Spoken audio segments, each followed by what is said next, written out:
Pernahkah Anda merasa bahwa ketika belajar sejarah dunia, pembahasannya seolah langsung melompat dari Yunani kuno menuju kebangkitan Eropa? Di antara dua periode itu, ada satu bab sejarah yang sering hanya dibahas sekilas. Padahal pengaruhnya sangat besar terhadap perkembangan ilmu pengetahuan dunia. Karena itulah muncul anggapan bahwa sejarah Islam sengaja disembunyikan. Namun, benarkah demikian? Atau sebenarnya, kisahnya jauh lebih kompleks daripada sekedar teori konspirasi? Untuk memahami jawabannya, kita perlu kembali ke sekitar abad ke-8 hingga ke-13, masa yang sering dikenal sebagai Islamic Golden Age atau masa keemasan Islam. Pada periode ini, kota-kota seperti Baghdad, Cordoba, Damaskus, dan Kairo berkembang menjadi pusat ilmu pengetahuan dunia.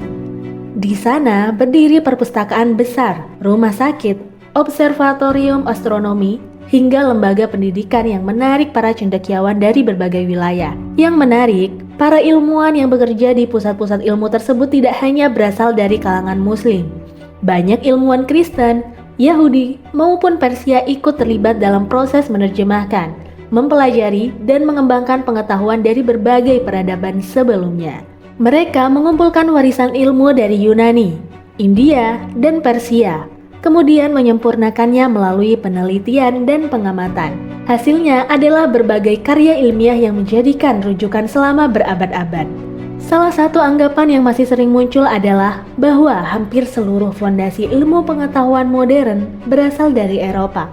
Faktanya, perjalanan ilmu pengetahuan jauh lebih panjang dan melibatkan banyak peradaban. Dalam bidang matematika, misalnya, Al-Khwarizmi memperkenalkan konsep aljabar yang kemudian menjadi dasar bagi perkembangan matematika modern. Bahkan, istilah algoritma berasal dari pelafalan nama beliau dalam bahasa Latin.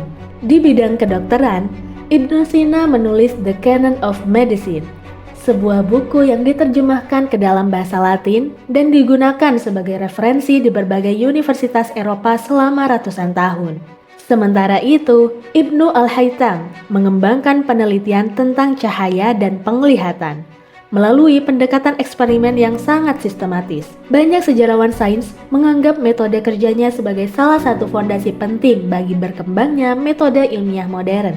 Kontribusi para ilmuwan ini menunjukkan bahwa dunia Islam tidak hanya berperan menjaga ilmu pengetahuan kuno, tetapi juga mengembangkannya hingga menjadi dasar bagi kemajuan ilmu di masa berikutnya.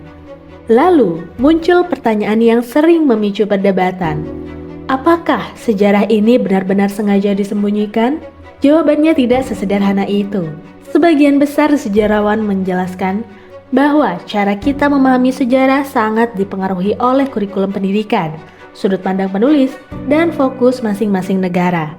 Di banyak negara barat, pembelajaran sejarah lebih banyak menyoroti perkembangan Eropa, sementara kontribusi ilmuwan dari dunia Islam sering hanya dibahas secara singkat.